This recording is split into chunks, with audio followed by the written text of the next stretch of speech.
Welcome to The Explainer. Today, we're digging into one of the biggest questions out there.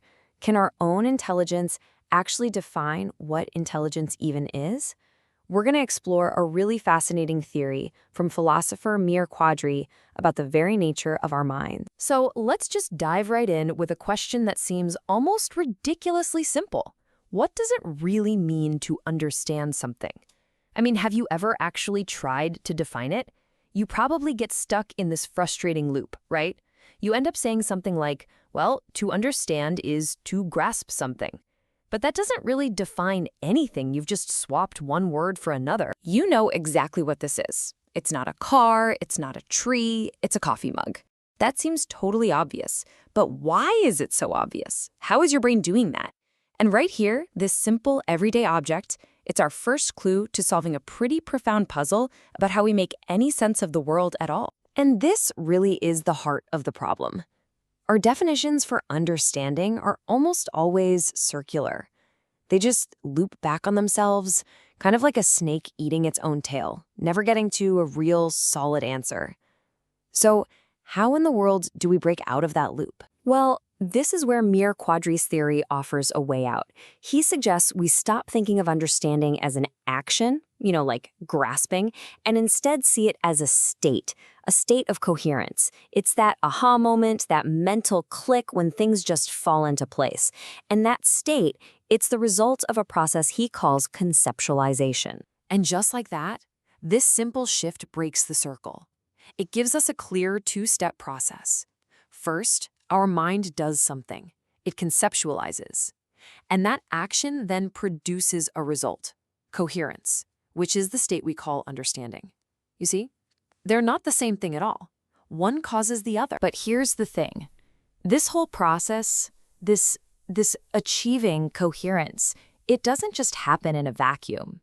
It's not our mind just working all by themselves. According to this theory, it absolutely has to have a partner. The theory proposes there are two players in this game.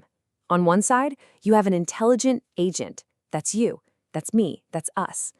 And on the other side, there's a system that is inherently intelligible, and that's the world itself. Understanding isn't something that just happens inside our heads. It's what emerges right at the intersection of the two. So what does that really mean? It means we're not just making reality up as we go along. We aren't just projecting meaning onto some blank, meaningless universe. No, instead, our intelligence acts more like a synthesizer, discovering and making sense of an intelligibility that's already woven into the very fabric of the world. We are discoverers, not just creators. Okay, but, any good theory has to survive a stress test, right? It has to hold up under pressure. So let's throw a couple of classic philosophical curveballs at this idea of mutual intelligibility and just see how it does. All right, here's a big one. What about stuff like dreams or hallucinations? They can feel incredibly coherent, incredibly real, but we know they aren't directly connected to the real world in that moment. So doesn't that kind of prove that we don't need an intelligible system out there to have coherence? And you know what? The theory handles this beautifully. Even our most wild, fantastical creations are basically just remixes of reality. Think about it. How do you imagine a dragon? Well, you're combining concepts you already got from the real world. The scaly body of a reptile, the wings of a bird or a bat, and the destructive power of fire. You literally can't imagine a dragon without first understanding its building blocks from the intelligible world. Okay, that's a good point. But what about interpretation? Let's go back to our coffee mug.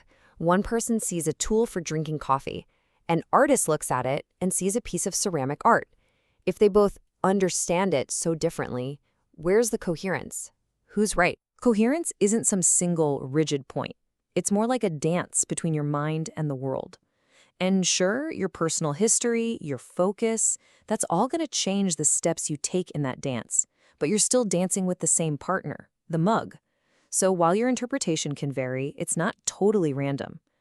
No one looks at a coffee mug and coherently thinks, that's a dinosaur.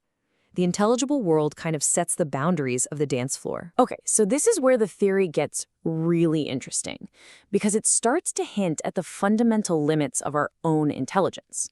If understanding requires this dance between an agent and an external system, can intelligence ever truly and completely understand itself? To get our heads around this, we're going to borrow a famous, kind of mind-bending paradox from logic, inspired by the work of the great Kurt Gödel. Just look at this sentence on the screen. This statement cannot be proven. Now, just ask yourself one simple question. Is that statement true or is it false? Okay, you ready?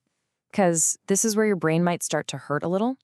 If you could somehow prove the statement is true, well, then you would directly contradict it, which would make it false. But what if the statement is not provable? Well, then what it says is actually true. This is a perfect example of how a formal system can contain truths that it is literally incapable of proving from within its own set of rules. It can't fully see itself. So, the hypothesis here is that our intelligence works just like that formal system. It's a closed, internally consistent loop. And because of that, it has the exact same fundamental blind spot.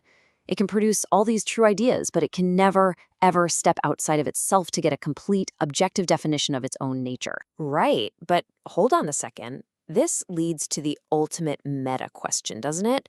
How can we even be talking about this? Aren't we using our intelligence right now to define the limits of intelligence?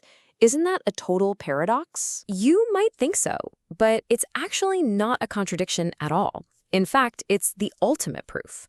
The very fact that we can even perceive these limits is what proves we have this agentic intelligence, that we are agents acting inside the system, not some kind of gods looking down on it from the outside. And it's only from our spot on the inside that the boundaries become self-evident. Which leaves us with one last really fascinating thought. What other truths about ourselves and about our world are out there that we can only ever see from the inside looking out?